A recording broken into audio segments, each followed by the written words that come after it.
ഒരു സംഭവമാണ്. അപ്പൊ റൊമാൻറ്റിക് ഷെറാറ്റ്സ് നമ്മൾ ഡം ഷാറ്റ്സ് കളിച്ചിട്ടല്ലോ, അപ്പൊ അതെന്ന് പറഞ്ഞ സിനിമ പേരല്ലേ. ഇത് ചിലപ്പോ ഒരു ഐക്കോണിക് ഡയലോഗ് ആയിരിക്കും ഒരു സിനിമയിലെ. അപ്പൊ അത് ഹാനി ചേച്ചി ആക്ട് ചെയ്ത് ഡെയിൻചേട്ടനെ കൊണ്ട് പറയിപ്പിക്കണം.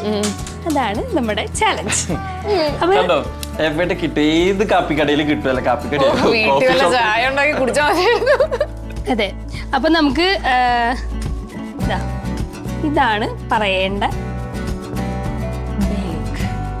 കാണിച്ചു കൊടുക്കേണ്ട ഡയലോഗ്.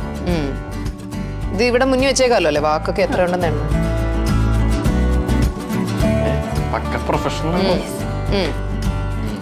ഈ ഡയലോഗാണ് അഭിനയിച്ച് കാണിക്കേണ്ടത് അല്ലേ? ശരി, റെഡി. 8 വാക്കോ? രണ്ടാമത്തെ വാക്ക് ഫസ്റ്റ് വേർഡ് 1, രണ്ടാമത്തെ വാക്ക് 1, മൂന്നാമത്തെ വാക്ക് ഞാൻ, എൻ്റെ മനസ്സ് 1, എൻ്റെ 1 മനസ്സ്.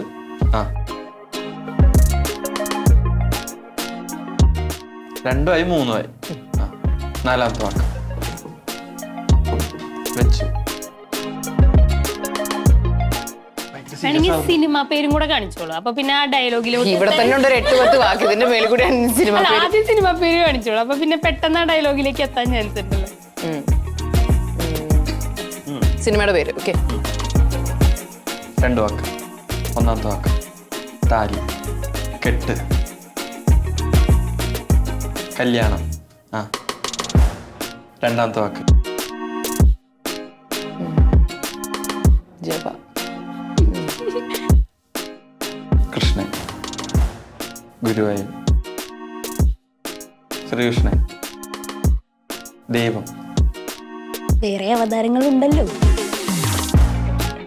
കല്യാണ സൗഗന്ധികം,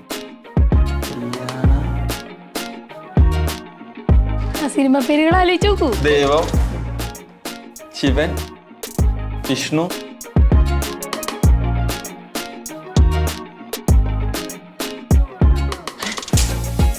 കല്യാണ,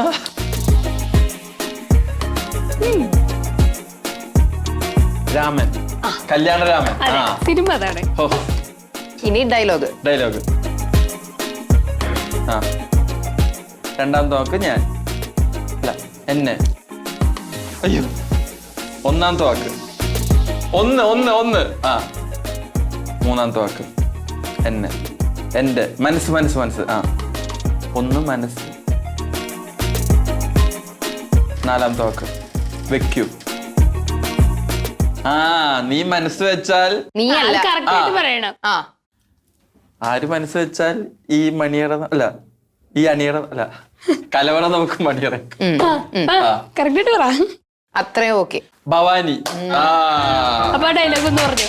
ഭവാനി മനസ്സ് വെച്ചാൽ ഭവാനി 1. ഭവാനി 1 മനസ്സ് വെച്ചാൽ ഈ കലവറ നമുക്ക് മണിയറയാക്കാം. അത് നന്നായിട്ട് അഭിനയിച്ച് കാണിച്ചു. ജനറൽ നോളേജ് ഉള്ള ഒരു കുട്ടിയായിരുന്നെങ്കിൽ ചിലപ്പോ കുറച്ചുകൂടി പെട്ടെന്ന് പറഞ്ഞാൽ. അതെ, ഡെയിൻചേട്ടന്റെ കുഴപ്പം കൊണ്ടാണ് ഇത്ര ലേറ്റ് ആയത്. അതെ, അപ്പൊ നമുക്ക് എന്നാലും അതെ, പക്ക പ്രൊഫഷണൽ ആയിരുന്നു. ഇത്രയും ക്ലിയർ ആയി ക്ലാരിഫൈ ചെയ്ത് ഒരാളും ഇത് ചെയ്തിട്ടില്ല.